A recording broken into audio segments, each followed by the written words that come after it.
판소리 제6강 판소리 12마당에 대해서 알아보겠습니다. 판소리 12마당이란 말처럼 현재까지 알려진 것으로는 12바탕이 있는 것이죠. 마당이나 바탕은 같은 의미의 용어라고 생각하시면 되겠습니다. 공연 어떤 현장성을 강조할 때는 이제 마당이란 용어, 그 다음에 전승되는 그런 음악적인 맥으로 볼 때는 이제 바탕이란 말을 많이 쓰고 있죠. 춘향가, 심청가, 수궁가, 흥부가, 적벽가 등은 지난 시간에 주요 판소리 5바탕이 현재까지 전승되는 예로 지난 시간에 여러분과 함께 공부해 봤습니다. 그러면 춘향가, 흥부가, 수궁가, 심청가, 적벽가 이 5바탕의 소리 외에 이제 나머지 7개가 있어서 전래되는 전통사회에서 활발하게 전승됐던 판소리 12바탕인 것이죠. 그런데 오늘 여러분과 함께 알아볼 병강세가, 옹고집 타령, 배비장 타령, 강릉매화 타령, 장기 타령, 무수기 타령, 가짜 신성 타령 등 7개의 작품은 오늘날 판소리에서 이렇게 완판으로 전승되는 이제 전승은 끊어졌습니다. 그러나 그 사설의 내용이라든지 작품의 내용이나 또 그런가 하면은 박동진 명창 같은 분에 의해서 병강세전은 또 복원돼서 공연된 바도 있고요. 국립창극단이라든지 일반 창극단 등을 통해서 이렇게 실제 판소리 계보에서는 끊어졌지만 기존의 작품들이 7개의 이런 작품들이 창극이나 기타 여러 가지 공연 형태로 전해지고 또 병강세와 같은 경우에는 영화로도 제작되기도 했습니다. 병강세가에 대해서 알아보겠습니다. 가로지기 타령 혹은 횡부가라고도 불리웠습니다.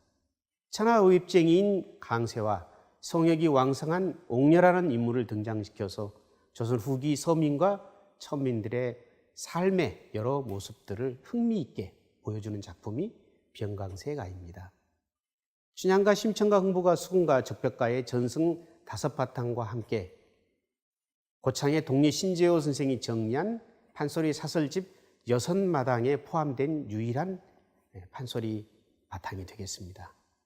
조선 창극사에 의하면 송흥록과 장자백이 병강세 타령을 잘 불렀다는 기록이 있습니다. 요즘에 불려지고 있지 않는 판소리에 대한 복원에 관심이 많았던 박동진이 신재호 사설을 토대로 병강세 타령을 특별히 작창해서 부른 예가 바로 병강세 타령이 현대에서 새롭게 탄생된 좋은 예라고 하겠습니다. 신재호가 정리한 창본을 통해서 사설의 실체를 온전히 확인할 수 있었던 병강세가는 창과 사설이 온전히 전승한 판소리나 소설화된 이본만이 전해지는 다른 실전된 판소리 바탕과는 확연히 구분된다고 할 수 있겠습니다. 판소리의 전승과 오늘날 불려지고 있지 않는 문제를 우리가 다시 한번 생각해 보는 중요한 사례가 될 것으로 여겨집니다. 배비장 타령에 대해서 알아보겠습니다.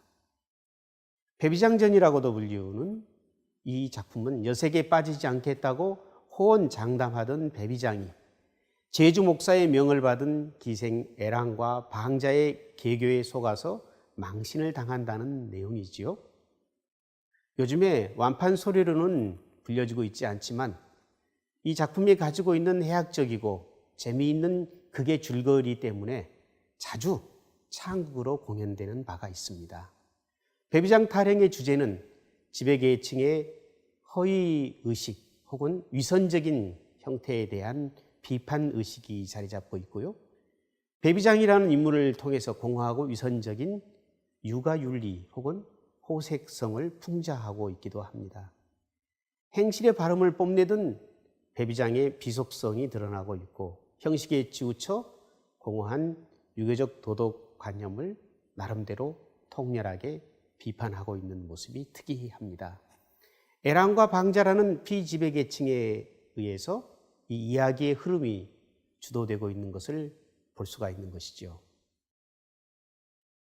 다음은 강릉매화 타령입니다. 강릉 부사의 책방 골생원이 1등 명기 매화의 미색에 현혹되어 망신을 당한다는 내용을 줄거리로 하고 있습니다. 정노식이 조선창극사에 의하면 판소리 12마당의 하나로 소개되고 있지만 사설이 전하지 않다가 1992년에 이 사설을 바탕으로 한 매화가라는 소설이 발견되면서 그 면모를 짐작할 수 있게 되었습니다. 이 작품은 타락한 인물인 골생원에 대한 풍자와 희화화를 통해서 삶의 건정성과 균형 감각을 일깨우고자 한 작품이라 할 수 있겠습니다. 양반적 질서를 부정하는 작품이기도 하고요. 판소리에서 양반층 청중들의 영향력이 매우 강했던 19세기 중반 이후에는 자연스럽게 이와 같은 소리가 많이 불려지지 않게 되었습니다.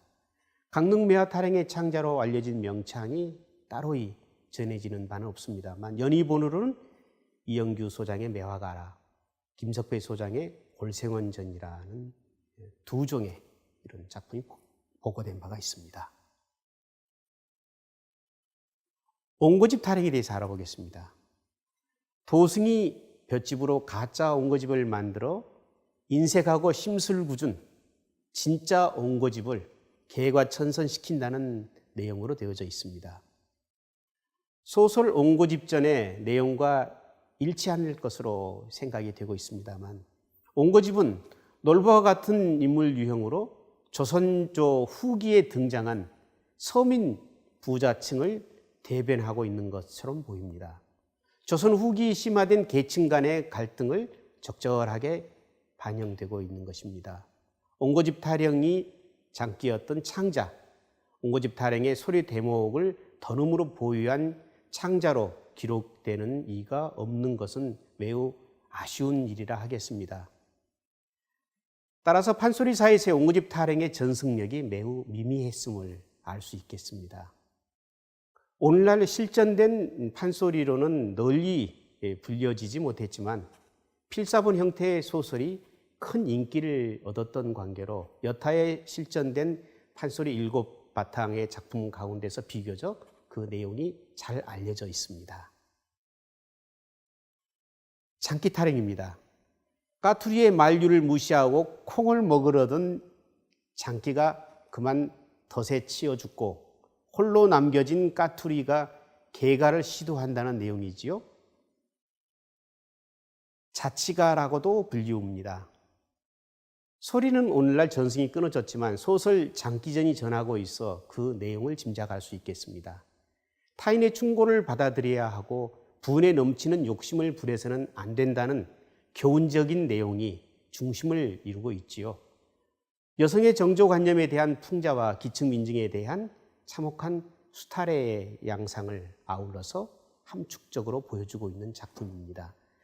장기 타령은 정기 8명창 중에 한 분이었던 염계달에 의해서 완성되었을 것으로 추정이 되면서 조선창사에 따르면 염계달이 10년 공부를 작정하고 길을 떠났는데 가던 도중에 길에서 판소리 창본이나 혹은 판소리의 사설의 정착본으로 추정되는 장기전의 사설이 적힌 책을 습득하게 되고 이와 같은 내용을 중심으로 장기전을 완성했을 것이라고 생각이 됩니다. 한송학은 까투리 해몽 대목을 던음으로 보유하기도 했고요.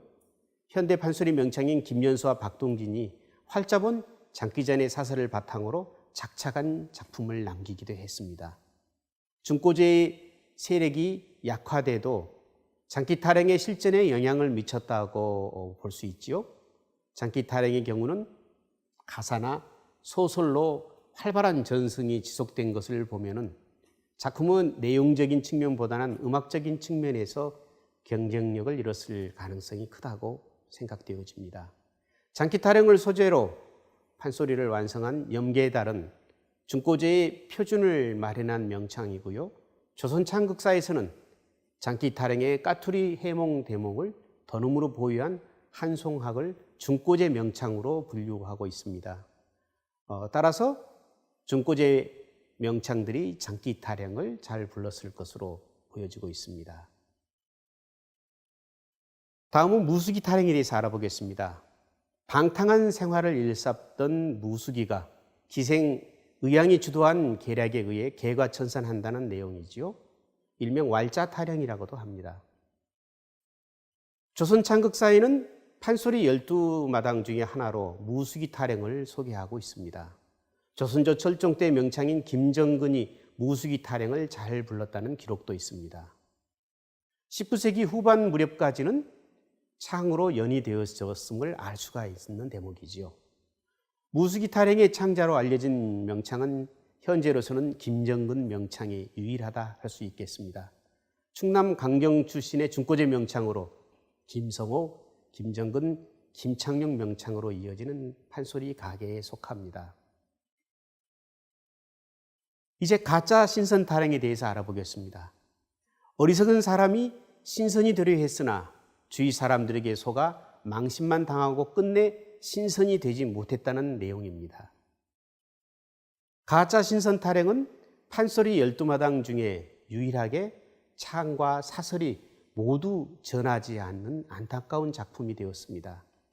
다른 작품의 경우에 사설은 소설이나 가사 등 형태로 그 내용을 남기고 있지만 가짜 신선 타령은 그 사설조차도 온전한 모습을 찾아볼 수 없는 것이 현실입니다.